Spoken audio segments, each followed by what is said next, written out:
Sejam muito bem-vindos a mais essa aula nossa de hipnose, gente. Eu sou Roberto Botelho, sou hipnoterapeuta, mentor de hipnoterapeutas, sou atual presidente da Associação Brasileira de Hipnose e hoje eu estou aqui para esse evento sensacional na nossa comunidade Sou Hipnose. E hoje, gente, eu vim trazer uma aula com um tema que é complicado, mas é um dos temas que eu mais gosto. Hoje, especificamente, a gente vai falar sobre o que faz com que uma regressão realmente funcione. Geralmente, gente, as explicações que a gente vai dar para uma regressão funcionar são estranhas, são esquisitas, né? Vão dizer que ela vai funcionar por causa de um subconsciente, por causa de um estado de transe, e hoje a gente vai mudar um pouco esse discurso, né?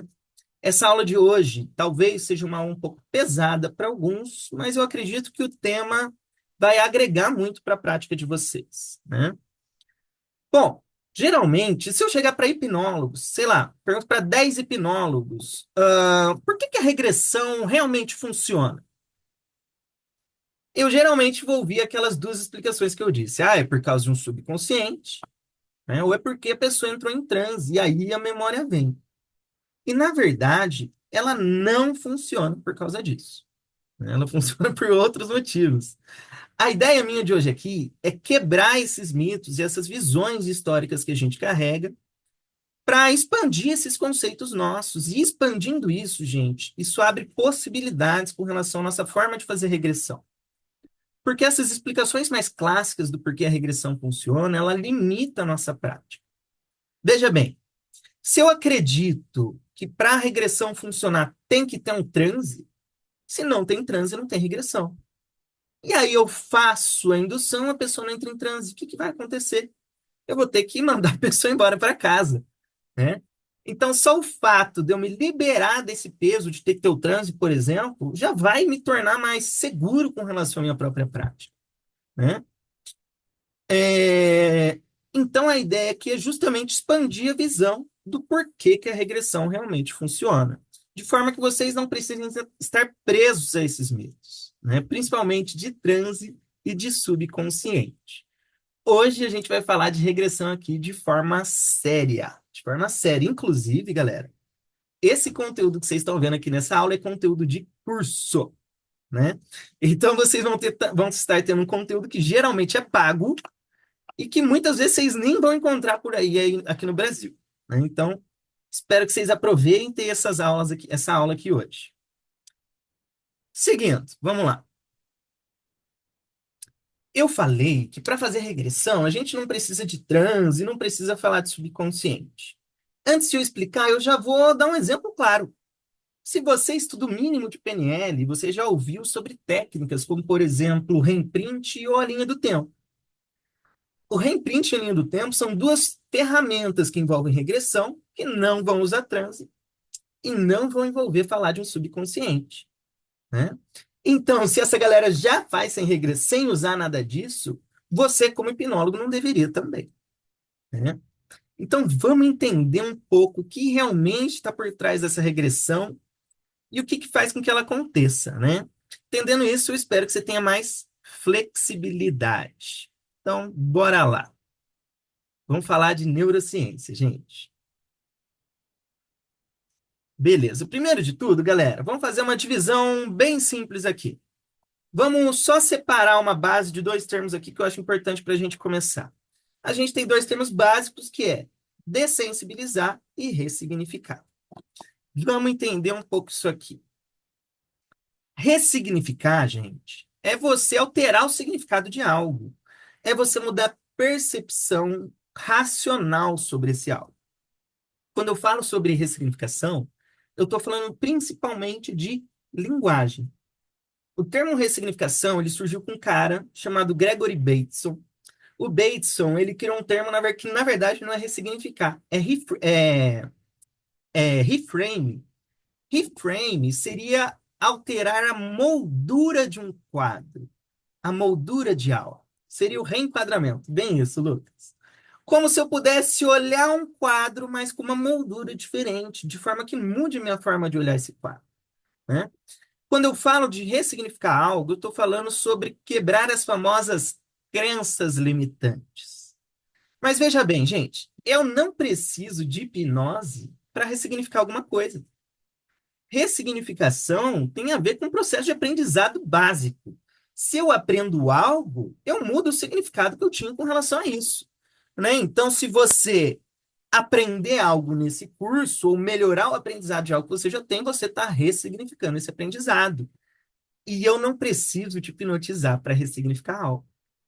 Além disso, eu não preciso fazer uma regressão para mudar o significado desse algo, né?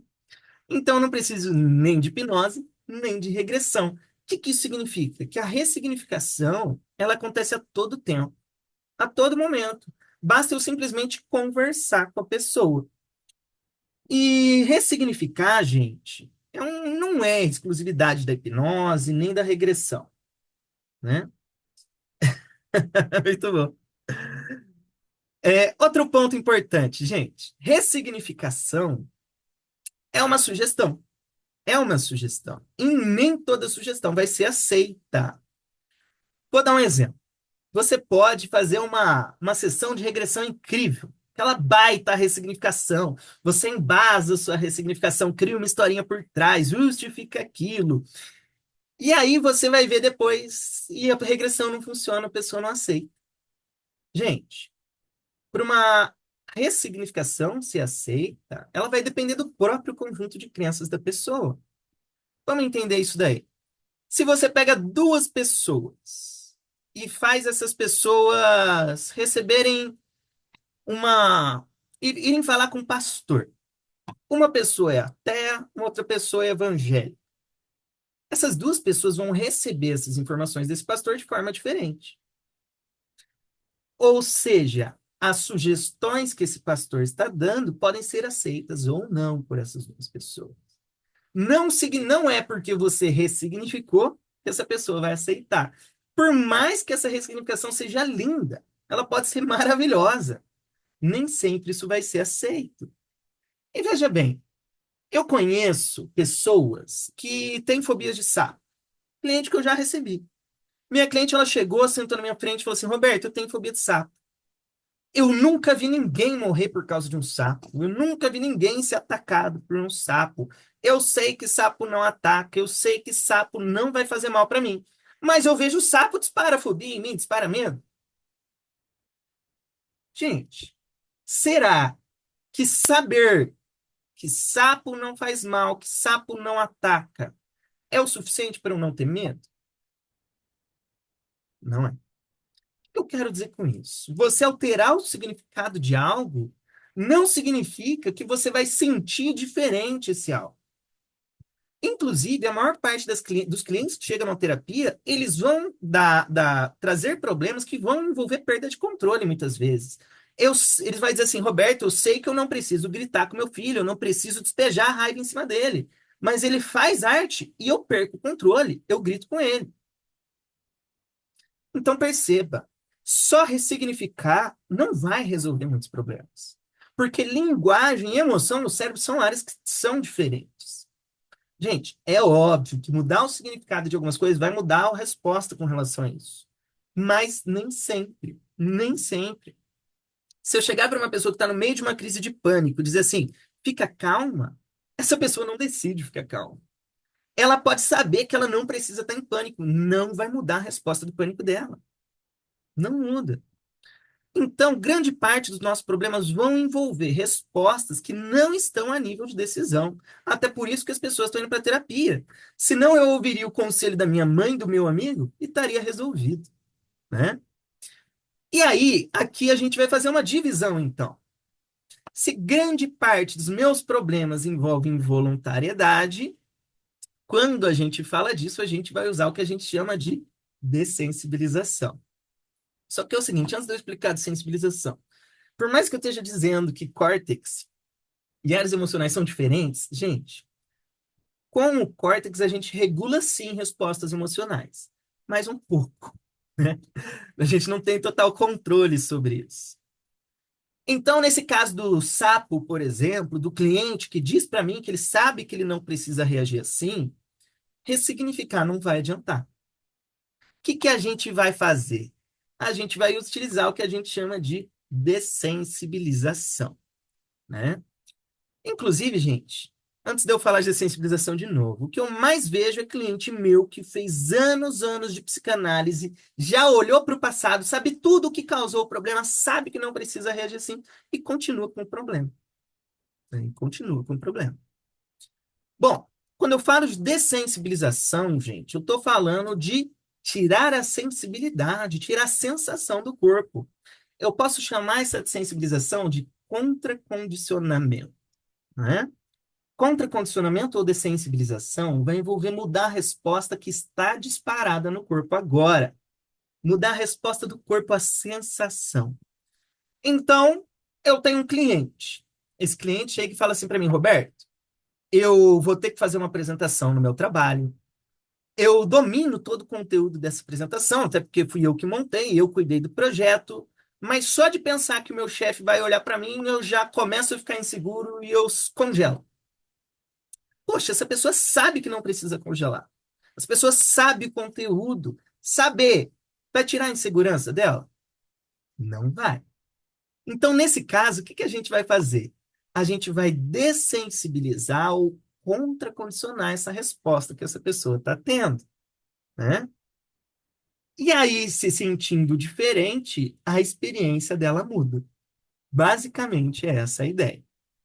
E aí é o seguinte: quando a gente fala de regressão, muitos hipnoterapeutas vão chegar e vão dizer assim: não, a regressão ela acessa a causa e a gente ressignifica a causa, por isso que resolve. Isso é bobagem. Primeiro, que você não acessa causa nenhuma, vocês vão entender isso mais para frente dessa aula.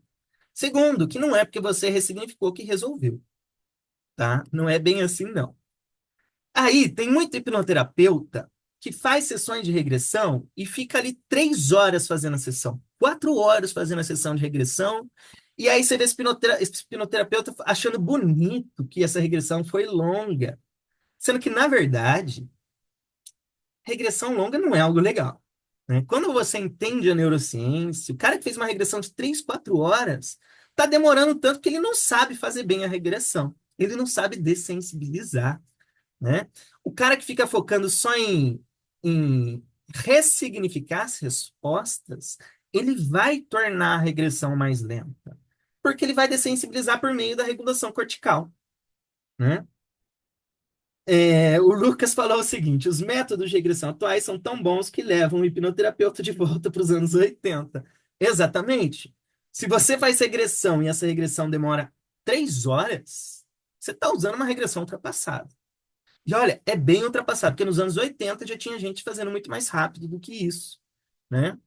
E geralmente esse hipnoterapeuta que faz esse tipo de trabalho, ele faz isso porque ele simplesmente não aprendeu, porque ele não entende a neurociência por trás da regressão. E é isso que a gente vai estar falando aqui hoje, né?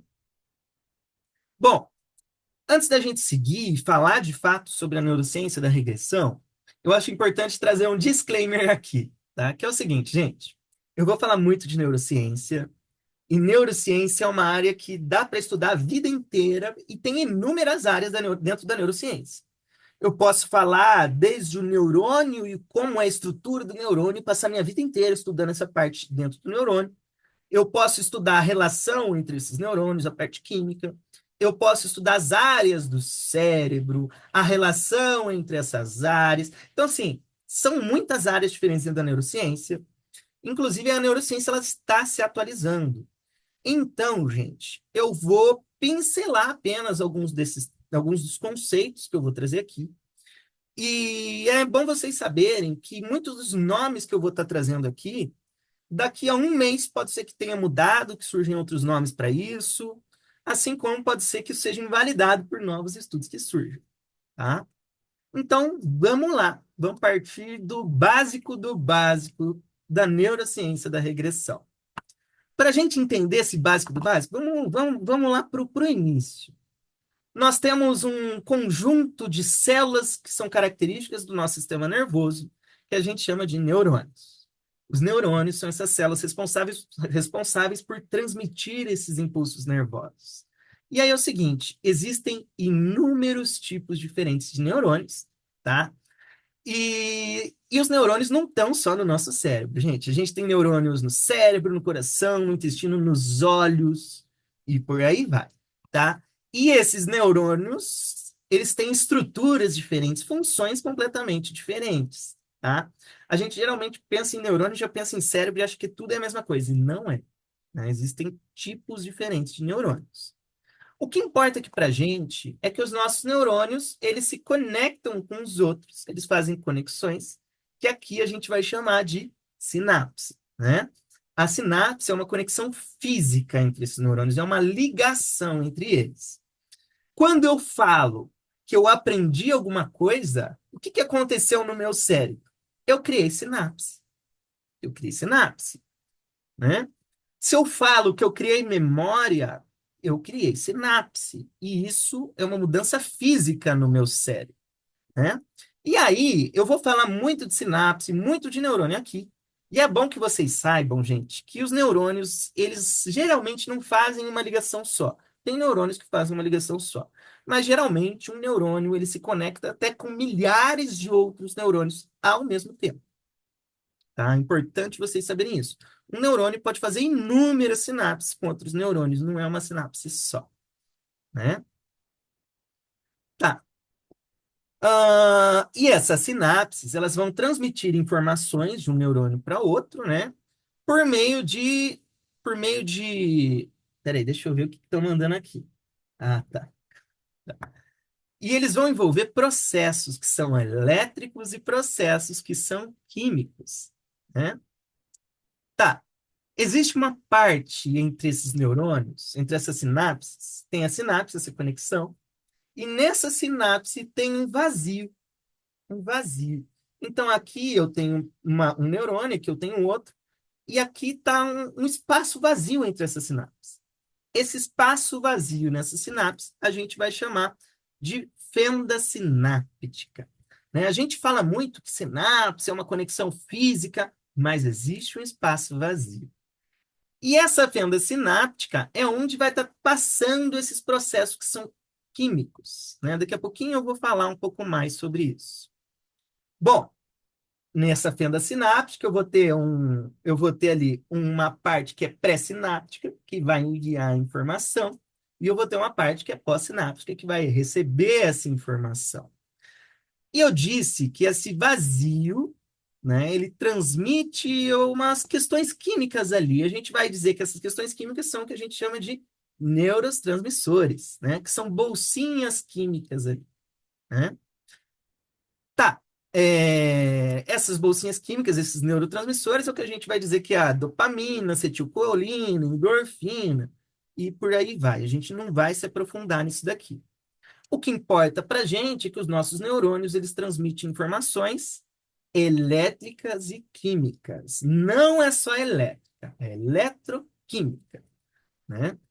E aí, a partir de agora, eu vou falar muito de um termo que a gente vai dizer que são as teias neurais, redes neurais ou caminhos neurais.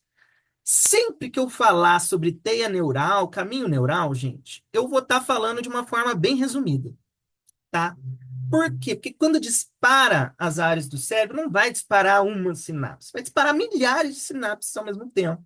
Então, sempre que eu falar que eu estou disparando uma teia neural, um caminho neural, uma rede neural, eu estou fazendo um resumo, tá? É uma metáfora para várias áreas e conexões que estão disparando em conjunto.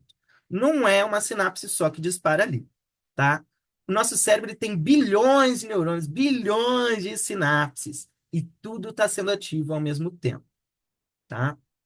Então, quando eu falar esses termos, eu estou fazendo um resumo. Um resumo. Bom, um outro termo importante para a gente entender, para quem faz regressão, é a tal da neuroplasticidade. A neuroplasticidade é a capacidade no nosso cérebro se modificar fisicamente. Fisicamente, né? A neuroplasticidade pode ser o que a gente chama de plasticidade cerebral ou plasticidade neuronal, que é a nossa capacidade do nosso sistema nervoso, né, de se modificar fisicamente. Aí eu posso dizer que essa neuroplasticidade tem a ver com a nossa habilidade de aprendizado e adaptação. Gente, isso tem a ver com sobrevivência, tá? Inclusive, se eu aprendi algo novo, eu gerei neuroplasticidade. Se eu criei uma memória, eu gerei neuroplasticidade, né? Tá. A gente geralmente pensa que o nosso cérebro, ele é algo muito estático, que as células vão nascer e vão morrer, e eu vou ficando velho, eu vou emburrecendo e tudo mais. Mentira, gente. O nosso cérebro está em constante mudança, inclusive mudança física, tá? O nosso cérebro, ele muda as conexões, ele muda até de tamanho, muitas das vezes, né? E aí eu vou trazer aqui uma metáfora. Se eu tenho um computador, o computador vai ter o hardware e vai ter o software. O hardware é essa parte rígida do computador, são as placas, as peças do computador. É o meu HD, é a minha placa-mãe, é a minha memória RAM, o processador e por aí vai. E o software, quando eu falo de software, eu estou falando dos programas que estão instalados, é a parte que vai rodar, que eu estou vendo ali na tela, né?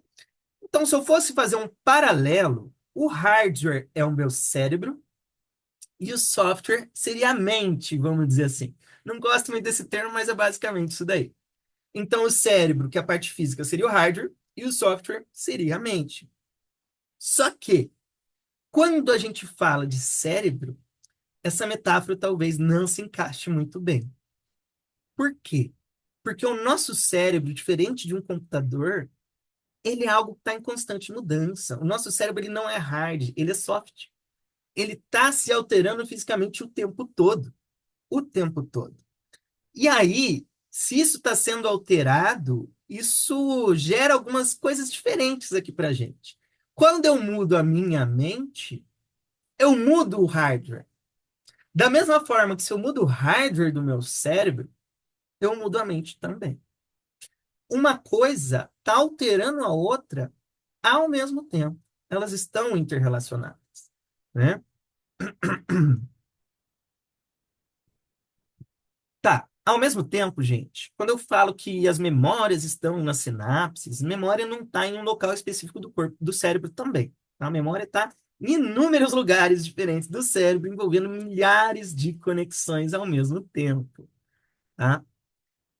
Por quê? Porque memória envolve questões visuais, questões de significado, questões auditivas, questões emocionais e por aí vai. E são áreas diferentes do cérebro. Inclusive, saindo um pouco do tema, eu acho até interessante trazer isso aqui. Eu vejo muito hipnólogo dizendo assim: ah, a gente não usa nem 10% do nosso cérebro. Imagine se usasse 100%. Gente, isso daí é uma bobagem. Tá? É uma tremenda de uma bobagem. Por quê? Gente, porque o meu cérebro não tem que ser ativo o tempo todo, em todas as áreas. Eu não preciso estar com o meu córtex visual o tempo todo ativado, eu não preciso estar com a parte auditiva o tempo todo ativada. Não faz sentido isso, né? Bom, voltando.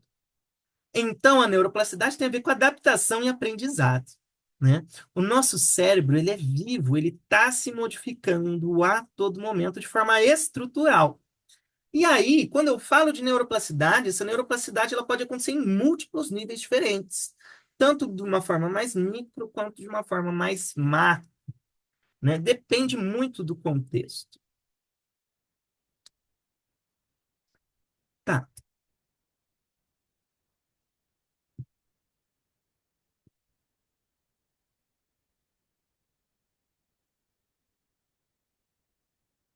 só achar aqui o próximo trecho, gente, rapidinho. Beleza. Aí, gente, existe algo que a neurociência descobriu, que é a parte mais importante sobre neuroplasticidade para o hipnoterapeuta. Eu falo isso porque tem muito hipnoterapeuta que fica assim, não, eu trabalho com neuroplasticidade. Neuroplasticidade é o hype, mas as pessoas não sabem o básico sobre neuroplasticidade. Para a neuroplasticidade acontecer, existe uma condição. E é a coisa mais importante para a gente, e isso você deve anotar. Qual que é essa condição? A neuroplasticidade, ela só acontece sobre uma condição. Você precisa ativar essa teia neural, você precisa disparar essas sinapses, você precisa estimular ela para ela ficar instável. Quando eu ativo essas sinapses, ela fica instável, e aí a neuroplasticidade pode acontecer. Se eu não deixei ela instável, não existe neuroplasticidade. Então, eu disparo, fica instável, e aí a neuroplasticidade pode acontecer. Sem disparo, sem ativação, sem neuroplasticidade. Tá? Beleza. Aí, gente, vamos para o segundo termo que é importante aqui para gente. Vamos falar sobre lei de Hebb. Gente, lei de Hebb é um conceito da neurociência que é essencial para qualquer hipnoterapeuta. Se você não conhece lei de Hebb, você está atrasado. Mas que bom que você está aqui assistindo essa aula. Bom, lei de Hebb é um processo que a gente já sabia ali na metade do século passado e que, infelizmente, muitos hipnoterapeutas ainda não conheceram. Quando eu falo que lei de Hebb é uma lei, eu quero dizer o quê? Gente, na neurociência, o que a gente mais tem é teoria. A gente tem teoria a rodo, mas temos poucas leis. Leis, quando eu falo de lei, é um consenso, né? Então, lei de Hebb é uma lei, é um consenso da neurociência. E é um dos termos mais importantes para a gente, né? A lei de Hebb, ela explica como que ocorre a neuroplasticidade sináptica. Ou seja, eu estou falando de um micro, né? Não estou falando do cérebro como um todo. Eu estou falando da neuroplasticidade entre neurônios que estão se conectando, né?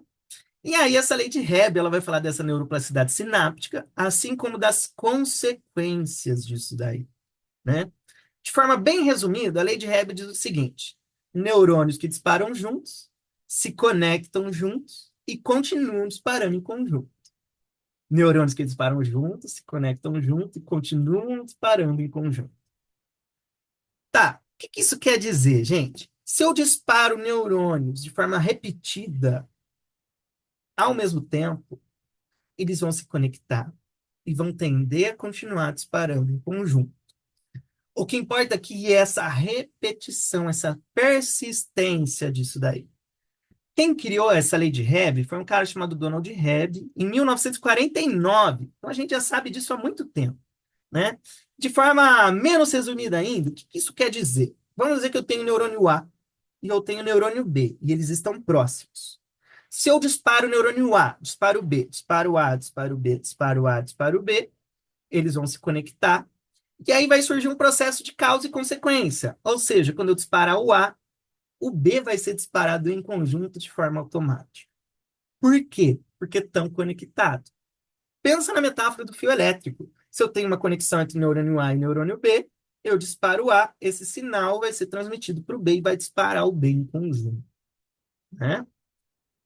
Então, gente, neurônios que disparam juntos de forma persistente se conectam e continuam disparando em conjunto, né? Aí existe uma evolução, um desenvolvimento da lei de Hebb, que é um termo que a gente vai chamar de Long Term Potentiation, ou LTP, potenciação de longo prazo. O LTP, ele vai falar sobre a lei de Hebb, só que de forma mais global. A lei de Hebb está falando de neurônios que estão próximos. O LTP, ele vai falar de um processo de sensibilidade e de associação entre áreas diferentes do cérebro que estão disparando em conjunto. Então, vamos lá, antes de eu me aprofundar mais nesse LTP. Se para uma conexão surgir, depende dessa ativação e persistência de ativação, a gente vai entender que o nosso aprendizado vai depender do quê? Repetição. O cérebro aprende com repetição. Quanto mais repetição, mais está conectando esse aprendizado. E aí é importante a gente entender que o nosso aprendizado é associativo, né? É associativo. Quanto maior o número de repetições, mais fácil é para associar esse aprendizado e o cérebro aprender. Antes de eu ir para o LTP, vamos pegar aqui um trecho do próprio Donald Hebb, né? Ele resumiu a lei dele. O que ele disse? Vamos assumir que a persistência ou repetição de uma atividade reverberatória tende a induzir mudanças celulares duradouras que promovem estabilidade. Quando um axônio da célula A está próximo o suficiente para excitar a célula B, e repetidamente ou persistentemente segue fazendo com que a célula A dispare, algum processo. Espera aí que eu mudei aqui. Algum processo de crescimento ou alteração metabólica ocorre em umas ou ambas as células, de forma que aumente a eficácia de A por uma das células capazes de fazer com que B dispare. Então, é uma conexão física entre esses neurônios, né? E aí, essa lei de Hebb vai falar dessa plasticidade sináptica. Tá. Eu comecei a falar do LTP, então vamos entender isso daí. O LTP, gente, é a lei de Hebb, mas vai falar de uma forma mais global do nosso cérebro. São muito similares, porém aqui a gente está falando de neurônios que estão mais distantes um dos outros, né? O LTP, ele é um processo de fortalecimento sináptico duradouro, ou uma sensibilidade entre essas áreas do cérebro. E ele vai funcionar também por esse processo de repetição de estímulo sináptico. Basicamente, o que o LTP fala? Se eu tenho área A e área B do cérebro, e eu fico disparando área B, área B, ou elas se conectam, elas ficam sensíveis umas às outras, de forma que quando eu dispare A, o B é disparado em conjunto. Essa repetição da ativação dessas teias neurais diferentes promove um processo de aumento de sensibilidade entre essas áreas, fortalecendo essa sinapse e ampliando a reatividade entre uma área e outra, né? Então, depois que eu ativo áreas diferentes do cérebro de forma persistente, elas ficam sensíveis e tendem a disparar em conjunto de forma automatizada. Então, LTP diz, à medida que eu disparo áreas diferentes do cérebro, ao mesmo tempo fico repetindo isso, essas áreas ficam sensíveis e tendem a disparar, a continuar disparando em conjunto. E essa melhora é duradoura. É duradoura. Tá. Vamos seguir aqui.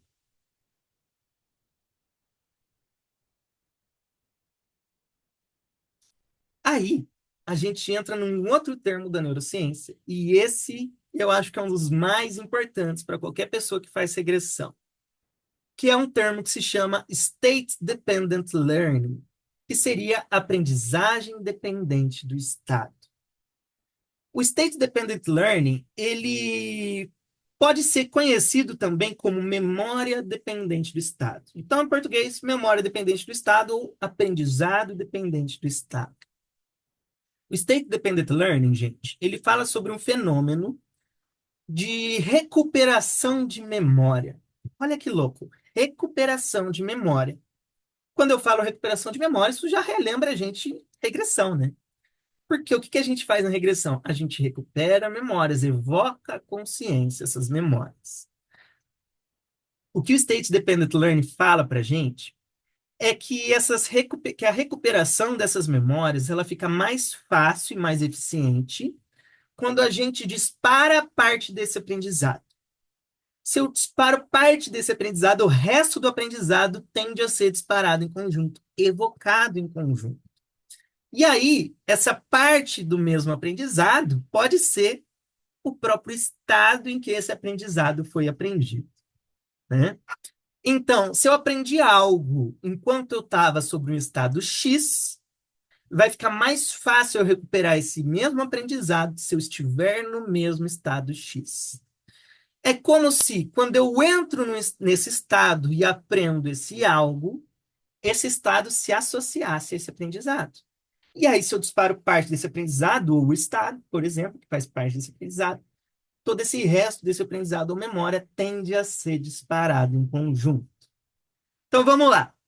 Se eu passei por uma situação altamente emocional, em que eu estava com raiva, esse estado de raiva vai estar associado a esse aprendizado, a essa memória. Vai ser muito mais fácil evocar essa memória ou esse aprendizado se eu disparar o estado de raiva primeiro, né? Vai tornar mais fácil a evocação dessa memória e desse aprendizado. Isso ocorre, gente, por quê? Porque a nossa memória ela é associativa. Gente, sinapse já é associação de neurônio. Já é associação de neurônio, né? Uma memória, ela vai envolver a conexão com milhares de neurônios ao mesmo tempo por meio dessas sinapses, né? E várias sinapses diferentes têm que disparar em conjunto para essa memória ser evocada, né? E vamos entender. Uma memória vai envolver áreas do meu cérebro que tem a ver com imagem, áreas que tem a ver com semântica, áreas que tem a ver com a emoção, e por aí vai. Tem vários elementos que estão envolvidos nesse processo de memória, né? Bom, aí é o seguinte, eu falei que a lei de Hebb e o LTP envolvem conexões ou sensibilidades entre essas áreas ou sinapses, né? E se eu estou disparando em conjunto, elas vão se conectar ou vão ficar sensíveis e vão tender a continuar disparando em conjunto. Vira um processo de causa e consequência. Para eu criar esse aprendizado, ficou repetindo esse disparo, formou a conexão. Tá. É, Se eu tenho essa conexão e eu disparo um pedaço desse aprendizado, eu vou estar evocando o resto em conjunto. É essa a ideia. Porque está tudo sensível ou conectado um com o outro. Se eu disparo um, o resto tende a ser disparado em conjunto. Então perceba que o State Dependent Learning, assim como a lei de Hebb, estão intrinsecamente relacionados com o State Dependent Learning. Se eu disparo uma parte, o resto tende a ser evocado em conjunto, né? Da mesma forma, quando a gente fala de terapia, a gente geralmente vai falar de gatilho. E gatilho é uma parte dessas memórias. Se eu disparo gatilho, eu também vou estar disparando tudo que está associado com esse gatilho, pela memória dependente do estado. Então, se eu disparo a emoção associada às memórias ou o gatilho, eu já vou evocar todas as memórias que estão em conjuntos pelo State Dependent Learning. Por quê? Porque se eu disparo parte da memória, eu aumento a facilidade com que todo o resto da memória vai ser disparado e evocado em conjunto, né? O gatilho e o estado são partes dessas memórias, né? Então, se eu trago parte desse aprendizado, o resto do aprendizado da memória vai ser evocado ou disparado em conjunto, porque está conectado, porque está sensível a essas outras áreas, por causa da lei de Hebb ou por causa do LTP. Né? Então, se eu trago uma pista, um pedacinho de uma memória, todo o resto é evocado em conjunto. Né? Essa ideia de memória dependente do estado, gente, surgiu inicialmente com um hipnólogo. Né? Na verdade, ele não sabia nada, ele nem deu esse nome de memória dependente do estado. Mas tem um cara que em 1784, nem existe hipnose ainda, um cara chamado Marquês de Pissarro. O Marquês de Pissarro, ele estava hipnotizando as pessoas. E ele percebeu uma coisa. Ele mesmerizava a pessoa, botava ele em transe profundo. Ele fazia uma série de processos com essa pessoa. E quando essa pessoa voltava, ela voltava sem memória do que tinha acontecido. Ela se esquecia do que tinha acontecido dentro do transe. Ela voltava com uma amnésia parcial. Aí ele começou a fazer testes com isso. Ele pegava essa mesma pessoa que tinha tido essa amnésia, no dia seguinte botava ela em transe de novo. E quando ela estava em transe, ela se lembrava de tudo o que tinha acontecido no último transe. Então é como se existisse uma memória dentro do estado de transe e uma memória fora do estado de transe. E quando ele entrava em transe, ele lembrava dos outros transes. Mas ele saía do transe, ele não se lembrava mais disso. Olha que maluco isso aqui. Fui o primeiro cara que teve contato com isso. Aí passou o tempo, veio vários pesquisadores, como por exemplo Terry Deviette, Raymond Larson. Eles fizeram experimentos que envolviam dar choque em ratos ou choque em coelhos. E eles perceberam que o estado que esse animal estava facilitava ou não eles evocarem os aprendizados que eles tinham tido, né? Teve uma pesquisa que foi feita em 2004 por dois pesquisadores, chamados Mohammad Zarindast e o Amené Rezaiov. O que eles fizeram? Eles pegaram camundongos, eles injetavam uma leve dose de morfina nesses camundongos. E eles ensinavam um comportamento para esses bichos, tipo, sei lá, aperta ali uma, um negocinho e ganha um benefício. Aí ele percebeu o seguinte: quando esse animal estava sem o efeito da morfina, ele tinha uma dificuldade de evocar esse aprendizado. Aí eles iam lá, davam uma leve dose de morfina de novo, ele conseguia executar o mesmo comportamento que foi aprendido.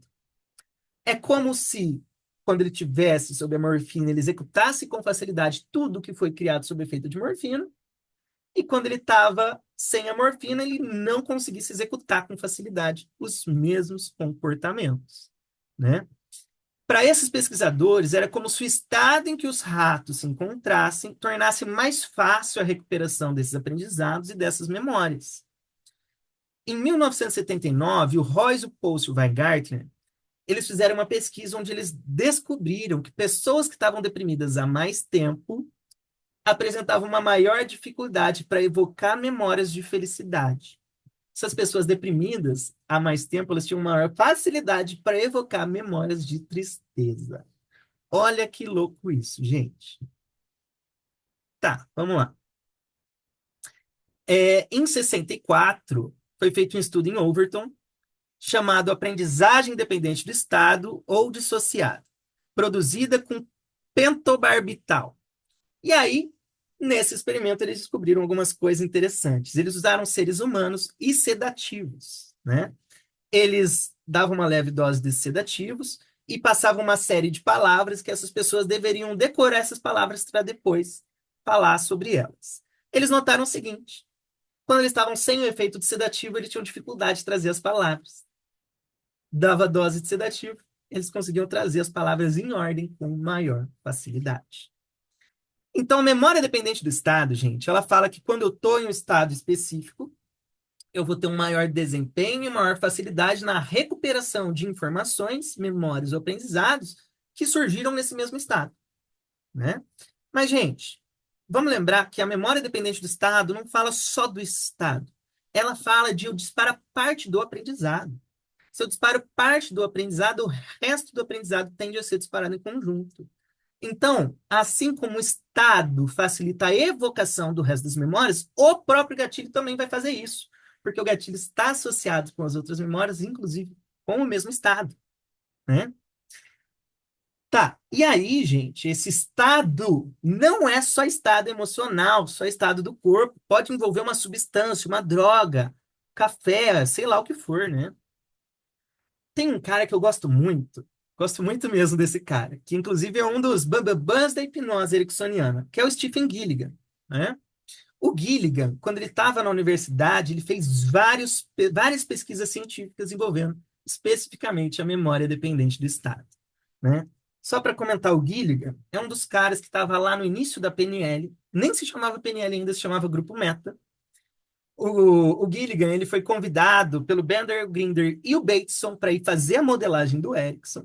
Ele gostou tanto do Erickson que ele abandonou a PNL e virou discípulo do Erickson, né?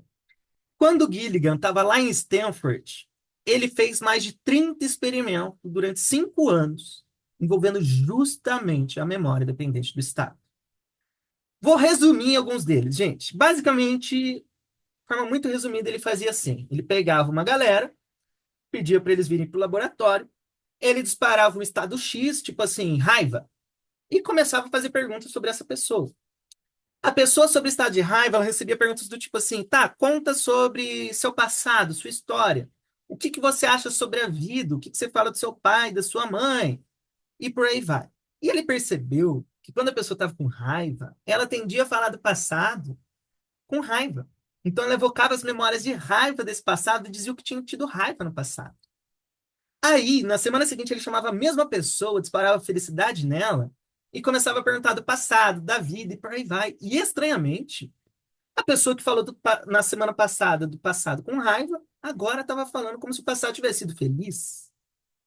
Poxa, a mesma pessoa descreveu o passado de formas completamente diferentes, só mudando o dia que ela veio aqui, né? O dia da felicidade ela fala com felicidade, o dia de raiva ela fala com raiva. E, gente, isso é memória dependente do estado, né? É como se quando eu tivesse feliz, eu tivesse uma maior facilidade de evocar memórias que foram criadas sobre o estado de felicidade. E por aí vai. Mas percebam, gente, eu estou falando de facilidade. Eu não estou falando de exclusividade, né? Então, uma pessoa triste, ela vai ter uma tendência a trazer pensamentos e memórias de tristeza. Porém, ela também consegue trazer memórias de felicidade, mas com maior dificuldade, né? Então, a memória dependente do estado fala sobre esses processos de influência dos nossos estados na recuperação de aprendizados e de memórias. Se eu disparo o estado ou parte da memória, eu vou facilitar com que o resto das memórias que surgiram sobre o mesmo estado sejam evocadas, né? E aí, gente, a gente vai para uma parte que é importantíssima para a gente.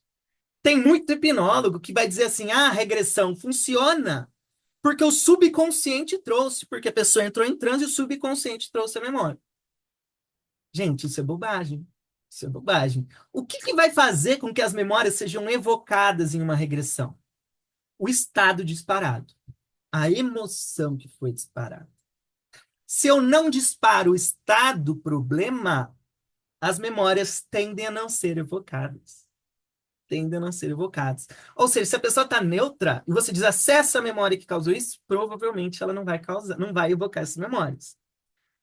Até mesmo naqueles modelos de regressão que são mais antigos, que vai disparar o estado do problema e aumentar, para ir puxar as memórias, isso tem memória dependente do estado. Por que que ele disparou o estado e aumentou o estado? Pela memória dependente do estado. Porque quando eu aumento essa intensidade, eu vou facilitar ainda mais a evocação de todas as memórias que foram aprendidas sobre esse mesmo estado. Então, não é um subconsciente, não é um transe que está evocando essas memórias. É o aprendizado dependente do estado. Então, eu disparo o estado no corpo e todas as memórias que foram criadas sobre esse mesmo estado tendem a ser disparadas em conjunto de forma automatizada. Da mesma forma, se eu disparo o gatilho problema, eu também vou estar disparando todas as memórias da teia em conjunto. Inclusive, é muito comum a gente fazer uma regressão, disparar o estado problema e a pessoa fala assim, eu estou, tá confuso, tem muitas memórias juntas. Por quê? Porque eu disparo o estado, todas as memórias da cadeia já tendem a ser disparadas de forma automatizada, né? Então, a memória, o gatilho, os estados, isso está tudo associado. Disparo parte da memória, todas as memórias que foram criadas sobre esse estado, ou que têm isso associado, tendem a ser disparadas em conjunto. Aí, gente, já trago outro mito. A gente geralmente vai falar que a regressão vai resolver porque eu acessei a causa raiz e ressignifiquei. Gente, acessar a causa raiz é meio estranho esse termo, né? E no fim vocês vão descobrir que isso também é bobagem. Bobagem. Porque se existe algo que é raiz de verdade, são as teias neurais, é o cérebro. Por que que a regressão funciona? É sim porque a gente está acessando a causa raiz, mas não são as memórias, são as sinapses. E quando eu modifico essas conexões neurais, quando eu promovo a neuroplasticidade, aí sim eu estou acessando a causa. Perceba que memória não é causa de nada. Sinapse é causa, né? Teias neurais é causa. Seguindo. Quando eu trabalho com regressão, eu estou promovendo uma neuroplasticidade direcionada. E eu não estou alterando a mente, só o significado. Eu estou alterando o hardware. Eu estou alterando o próprio cérebro. As conexões que o meu cérebro fez com essas memórias, com os significados, e por aí vai. Então não tem nada de acessar a causa da forma que geralmente a gente fala que regressão acessa a causa, né? Isso acaba sendo uma grande de uma falácia para convencer as pessoas, né? Inclusive, isso pressupõe que se não acessar a causa raiz não resolve. E, gente, vamos ser bem sinceros. Tem muitas abordagens terapêuticas que não envolvem acessar a memória. Temos que ser sinceros com isso. Inclusive, o que a gente tem de mais científico na psicologia hoje é a terapia comportamental. E terapia comportamental promove mudanças sem ficar falando de passado, na maioria das vezes. Se o que eu faço em laboratório, que resolve, e eu consigo quantificar isso, não envolve acessar a causa, a memória causou isso daí, isso é uma falácia, né? Tá, então não é porque eu acessei uma memória causa, né, uma memória raiz, que eu promovi neuroplasticidade. O que eu mais conheço são clientes que fizeram anos e anos de psicanálise, que sabem a causa, que acessaram a raiz, que inclusive já ressignificaram inúmeras vezes isso. não conseguiram resolver, né? Tá.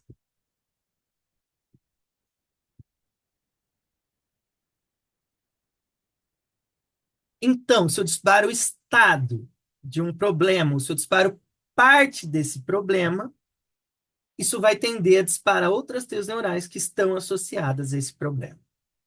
E aí, a memória dependente do estado, ela vai ser um elemento fundamental para que a hipnoterapia e a regressão aconteçam, né? Porque é ela que vai evocar esses aprendizados, essas memórias, assim como a neuroplasticidade só vai acontecer por causa disso, né?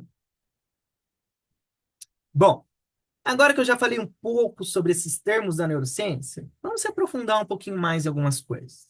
Mas por mais que eu fale aprofundar, gente, eu vou ficar aqui na superfície ainda, tá? Vamos falar um pouco da codificação das nossas memórias, né? Como elas são codificadas, guardadas no nosso cérebro. Bom, inicialmente, a criação das nossas memórias, gente, vão depender de processos que são inconscientes, que estão baseados na nossa atenção e na importância que as experiências têm para a gente. Eu percebo o mundo por meio dos meus sentidos, eu tenho esses meus aparelhos sensoriais, os meus olhos, os meus ouvidos, e por aí vai. Eu recebo as informações da minha realidade por meio dos meus sentidos, e os meus olhos, os meus ouvidos vão transformar isso em estímulos elétricos que vão ser interpretados pelo cérebro, né? O cérebro vai receber essas informações e ali a gente vai descobrir ele vai descobrir o que é importante, o que não é, a minha atenção vai estar direcionada para algo ou não, e aí pode ser que algo vire memória ou não a partir dali. Um dos principais elementos envolvidos nisso é a nossa amígdala cerebral, né? É um dos primeiros passos envolvido isso. E quanto maior o estado emocional, mais isso vai tender a virar memórias de longo prazo, porque isso é mais importante para mim, né? Inclusive, quando eu aumento o estado, eu também estou acelerando a frequência do disparo dos A's e dos B's lá do cérebro, né? Bom, a amígdala cerebral é ativada, ela pode ser mais ativada ou menos ativada, e essas informações vão ser transmitidas para uma área do cérebro que a gente chama de hipocampo, né? O hipocampo foi ativado, a gente vai ter uma maior ou menor ativação das áreas que estão relacionadas a essas questões sensoriais, né? Tá, achei que alguém tinha falado algo ali. Voltando. O hipocampo ficou mais ativo, a gente vai ter uma maior ativação do córtex visual, córtex aditivo, as partes semânticas, e por aí vai. O hipocampo vai fazer essa parte de intermédio entre essas áreas, vamos dizer assim, ele vai ser a secretária, né, do nosso cérebro. E aí, gente, as nossas memórias, elas não vão ficar no hipocampo, não vão ficar só no hipocampo. Elas vão ser disseminadas em várias áreas diferentes, né? Mas, bom, o hipocampo pegou essas informações sensoriais, reuniu ali, e aí vai surgir um negócio que seria uma representação disso, né? E essa representação é o que eu vou resumir e chamar aqui de engrama. Antes de eu seguir, eu vou ler o que o Éder falou aqui. O Éder falou: tanto faz ativar um gatilho problema hoje, ou fazer uma ativação do gatilho ou indução e regressão? Tanto faz. Tanto faz. Na verdade, a indução não vai afetar uma regressão. A indução não afeta nada em uma regressão. Eu posso fazer regressões sem uma indução hipnótica. Tá? Porque o que vai evocar memória não é o transe, não é o estado, não é a indução. O que vai evocar memória é o estado problema, né? Bom, voltando. O engrama é uma estrutura física que vai surgindo no nosso cérebro, são conexões neurais, mas o engrama não é a memória em si, vamos dizer assim, seria o ovo da memória, o conjunto de associações dessa memória ali, né? Formou em grama não significa que essa memória vai ser de longo prazo ainda. Porque esse engrama ele pode sumir e virar o que a gente chamou de memória de curto prazo. Essa memória vai ser perdida, né? Tá. Então, virou engrama, a gente já codificou essa memória. O engrama foi criado, pode ser que vire memória de longo prazo ou não. Vamos lembrar, gente, que o nosso cérebro ele é associativo. As nossas sinapses já são associações. E essas questões associativas, gente, tem a ver com sobrevivência. E essas questões de sobrevivência também têm a ver com o mecanismo de previsão do nosso corpo e do nosso cérebro. O nosso cérebro está buscando prever as coisas a todo momento para preparar a gente para possíveis perigos, né? E aí, gente, o engrama está lá formado no cérebro. Se esse engrama voltar a ser reativado nas próximas horas ou dias, aí sim, isso vai virar memória de longo prazo. O engrama, para ele virar memória de longo prazo, ele vai depender dessa reativação dele. Quanto mais vezes ele for reativado, melhor consolidado tende a ser e mais memória de longo, mais tende a virar memória de longo prazo isso daí, né? Tá, então eu tinha um conjunto de memórias, experiências já pré-estabelecidas no meu cérebro. Eu passo por uma nova experiência e essa nova experiência também vai associar com as minhas experiências passadas. Uma memória, ela não vai ficar presa só nessa memória do cérebro, ela vai se aglutinar com várias outras memórias, com coisas similares que já existiam dentro de mim, né? Isso por causa da lei de Hebb e por causa do LTP. E o meu trabalho como hipnoterapeuta é fazer o quê? É desconectar essas teias neurais tóxicas, vamos dizer assim, e criar novas teias neurais que vão competir com a teia neural antiga, que vão gerar mais estados de recurso, de potência para o meu cliente quando ela for disparada, né? E, gente, isso que eu falei aqui é o resumo do resumo do resumo. Não tem por que eu ficar me aprofundando na codificação e formação de memórias de longo prazo aqui, né? Mas tá, vamos entender isso que eu falei no Viés da Neurociência com outra linguagem. Vamos falar da mesma coisa, só que de outra forma. Vamos falar de condicionamento. Condicionamento é um termo que surgiu com um cara chamado Pavlov. O Pavlov ele era um fisiologista russo, que inclusive era hipnólogo.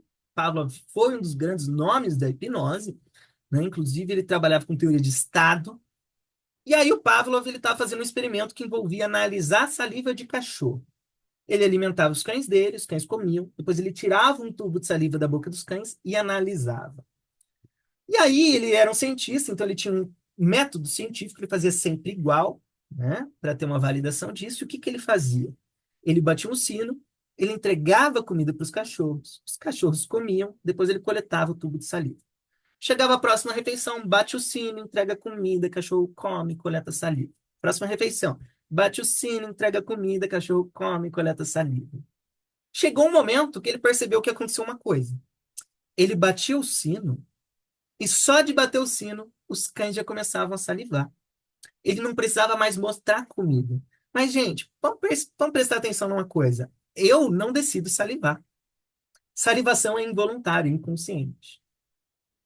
Depois de um processo de repetição, o sino, que era algo neutro, passou a se associar a disparar a saliva, que é algo fisiológico involuntário. Essa associação ele chamou de condicionamento clássico. Passou os anos, veio um outro cara chamado Watson. O Watson ele fez um experimento que está gravado no YouTube, você pode assistir lá, que se chamou Pequeno Albert de Watson. O que que ele fez? Ele condicionou um bebê. Então tinha um bebezinho ali sentado, ele botava o ratinho. O bebê não tinha medo do ratinho, então ele estava tranquilo. Quando o bebê estava tocando no ratinho, vinha um cientista e fazia um barulho metálico bem alto, um pém. Aí o bebê se assustava com o barulho e começava a chorar. O que que os cientistas fizeram? Tirava o ratinho, esperava o bebê se acalmar e repetia o processo. Bota o ratinho, o bebê tocou no ratinho, pém, bebê chora, chora, chora. Tira o ratinho, espera o bebê se acalmar. Gente, depois de só 3 repetições, eles botavam o ratinho, o bebê só de olhar o ratinho já começava a chorar. Eles criaram uma fobia de rato nesse bebê. E aí houve um processo de generalização. Ali mesmo, tudo que era parecido com um rato, mas não era rato, passou a disparar fobia. Esse bebê ele passou a ter medo de rato, de coelho, de pessoas vestindo máscaras de bichinhos peludinhos e de bichinhos de pelúcia. Bichinhos de pelúcia. Tudo que era parecido evocava essa fobia, né? E percebam que aí, nesse caso desse bebê, a gente teve um processo de repetição, né? Teve a repetição, fizeram ele 3 vezes, na quarta ele olhava o ratinho, disparava a fobia. O que que fizeram com o bebê? Dispararam as áreas do cérebro, tinha a ver com rato, medo. Rato, medo, rato, medo, rato, medo, rato, medo. Se associam ou ficam sensíveis umas às outras, dispara rato, dispara medo. Isso é um processo de condicionamento, né?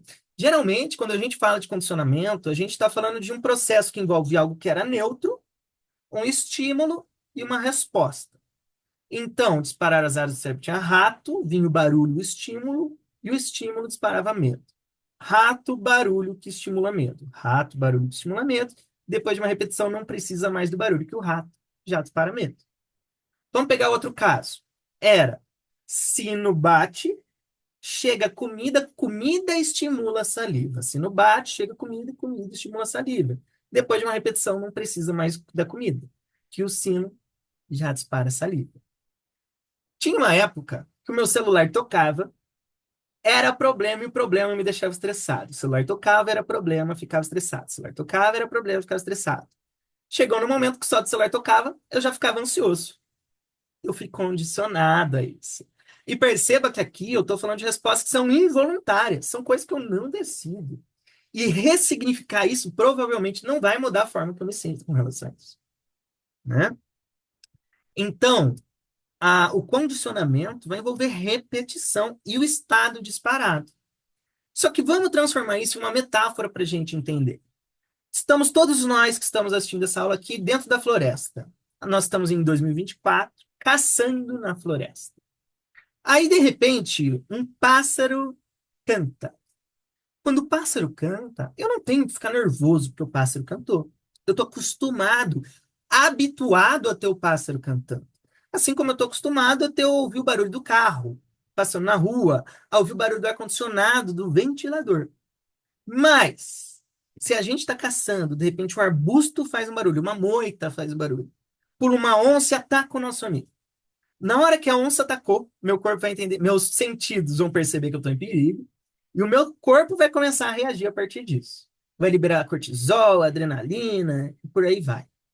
Esses processos químicos no meu corpo vão fazer o quê? Vai dilatar a pupila para eu ver o predador no escuro. Vai tirar o sangue dos órgãos internos, os órgãos digestivos, eu não preciso digerir.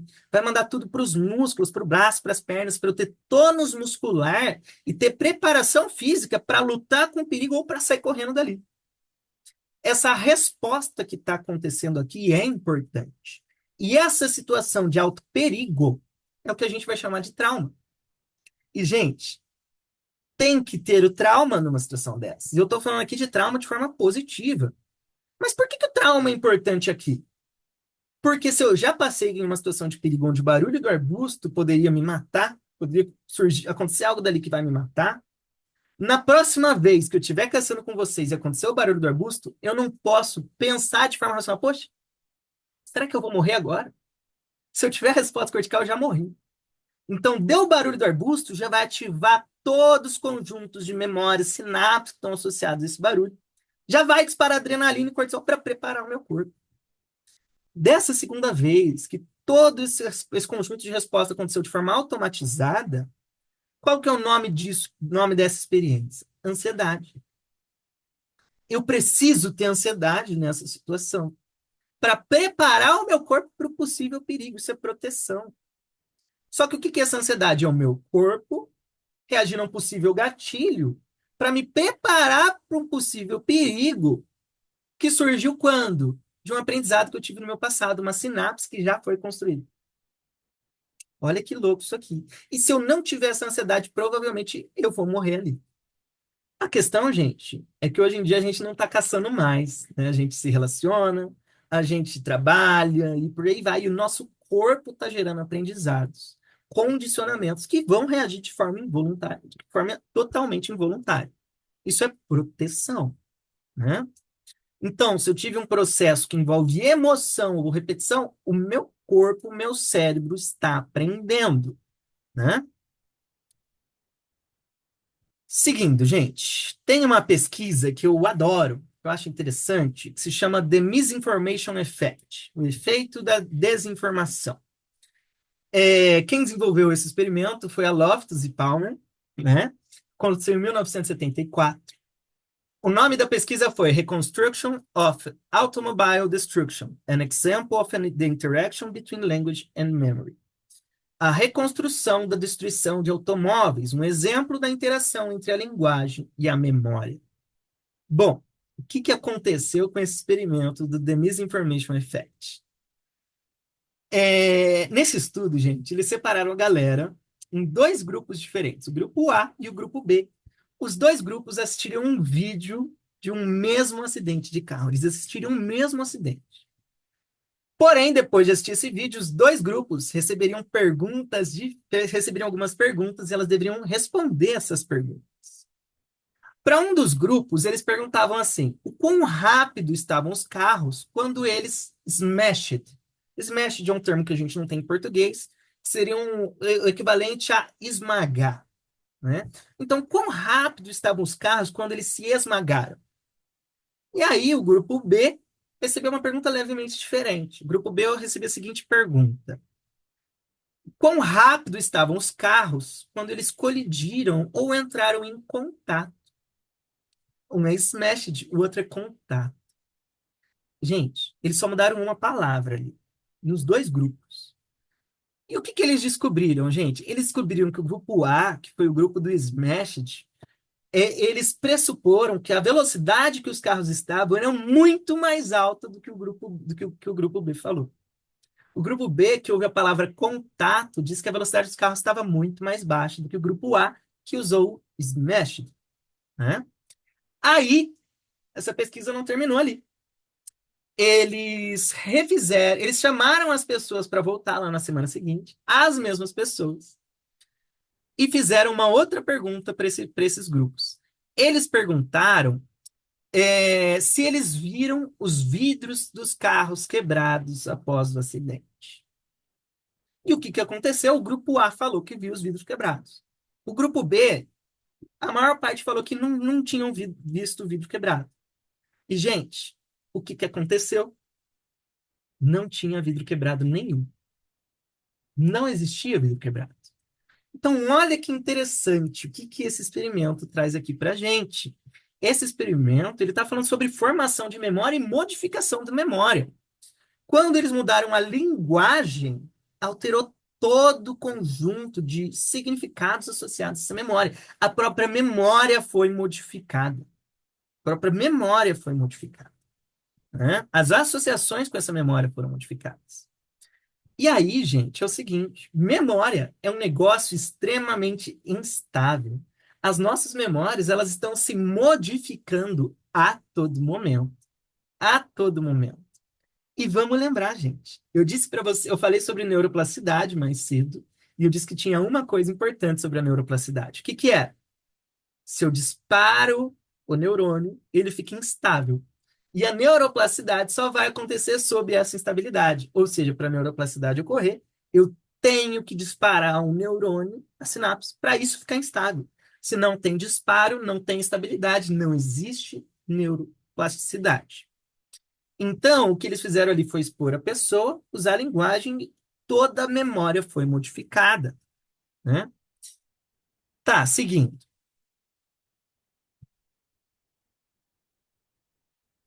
Então, a memória, gente, ela é algo que está se modificando a todo tempo. Ela é plástica. Não dá para a gente confiar muito em memória. Inclusive, em algum momento, vou dar uma aula só sobre memória para vocês.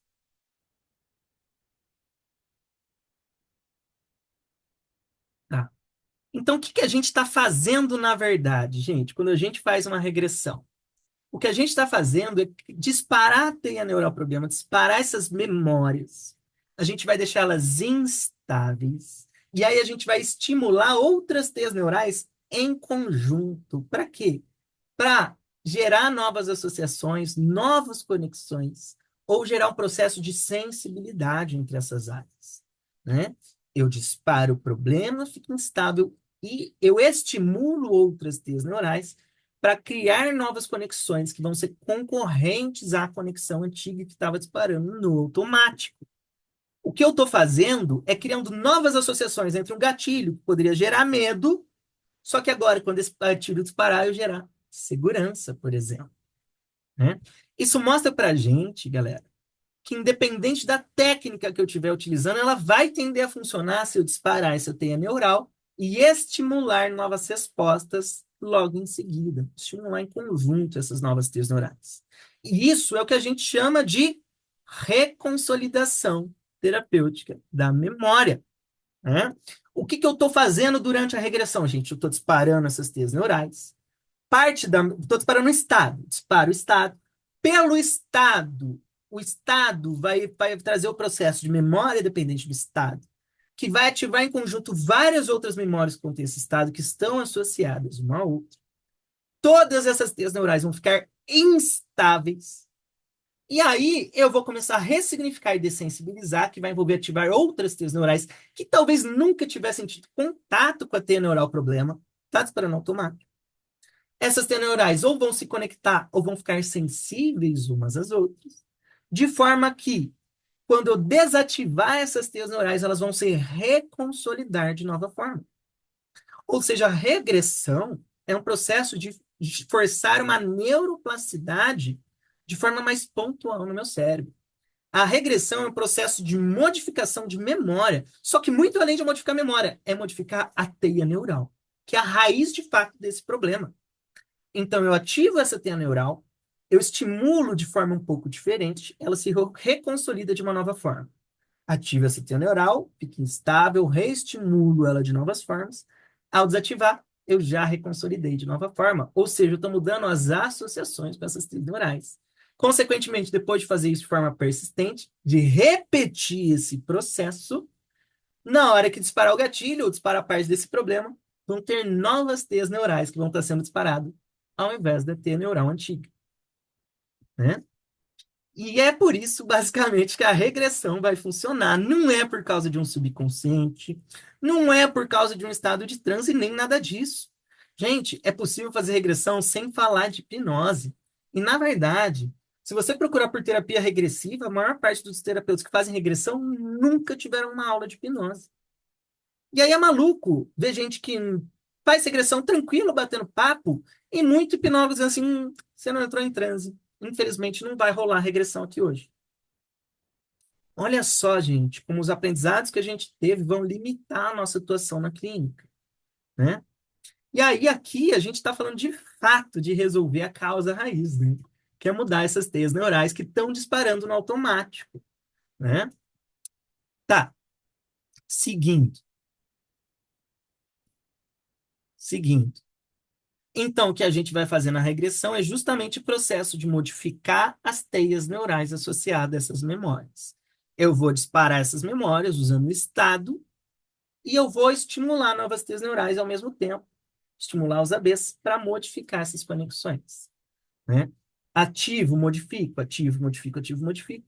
Vai ficar uma nova teia neural, novos caminhos que estão concorrendo, que podem ser disparados no lugar das teias neurais antigas. Isso a gente pode chamar de duas coisas diferentes, ou de reconsolidação terapêutica da memória, ou de reimprint. Reimprint ou reestampagem, né? E aí percebam, a memória surgiu por um processo de repetição e emoção, e o que a gente está fazendo é a mesma coisa, mas de forma um pouco diferente, né? Lembrando que eu tenho que ter o disparo dessas teias neurais para elas ficarem instáveis e aí eu poder reconectar isso daí. Ativo, modifica um pouco, desativo. Ativo, modifica um pouco, desativo. Ativo, modifica um pouco, desativo. Elas se reconsolidam de novas formas, ou eu crio novos caminhos neurais, e quando eu ativar novamente, já vai ser outro caminho que vai ser ativado. Então, gente, o processo de regressão é um processo de modificar a memória, modificar teia neural. Então, resumindo, regressão acontece por quê? Neuroplasticidade, memória dependente do estado, reconsolidação terapêutica da memória.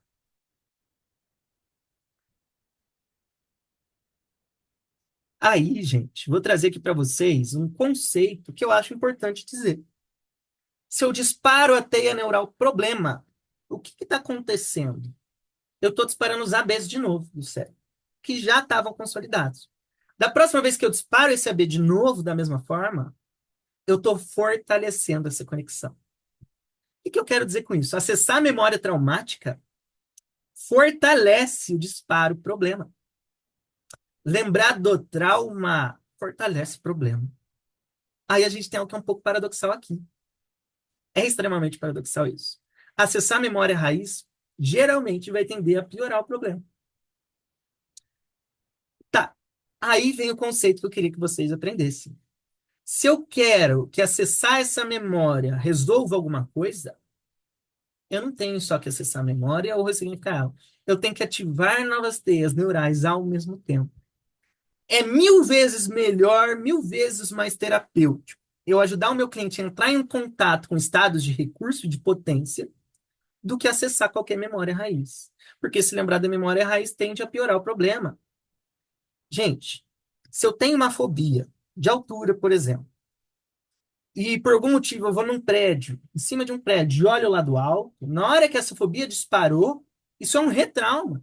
Isso vai hiperativar essas teias neurais, já estão muito bem conectadas, e vai tornar mais intensas as conexões, vai reconsolidar de uma forma ainda mais intensa. A próxima vez vai ficar pior.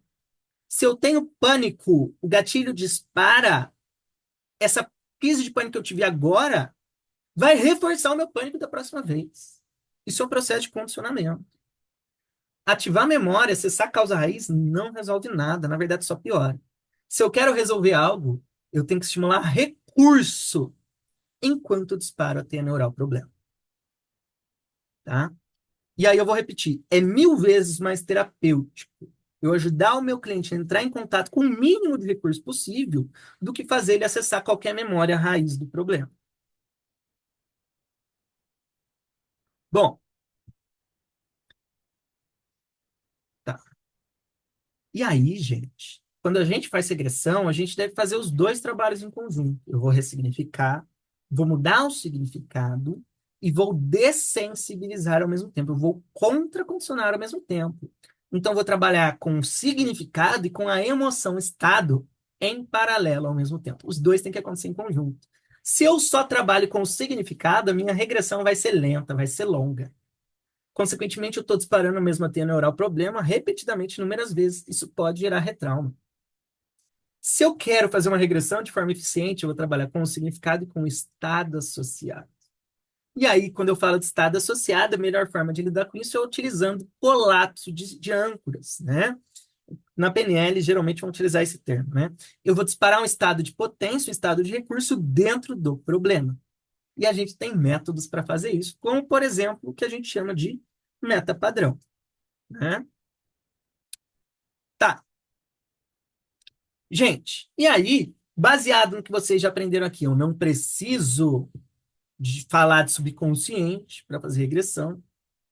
Eu não preciso falar de transe para fazer regressão. Gente, regressão é possível ser feito de forma 100% conversacional. Por meio de um bate-papo, inclusive sem a pessoa sequer saber que eu vou fazer uma regressão ou que eu estou hipnotizando ela. O que importa é eu entender o que está por trás. Se eu sei o que está por trás, eu consigo fazer isso sem nada de hipnose, né? E aí existem modelos de linguagem que vão ajudar a gente a fazer isso de forma 100% conversacional. Tá.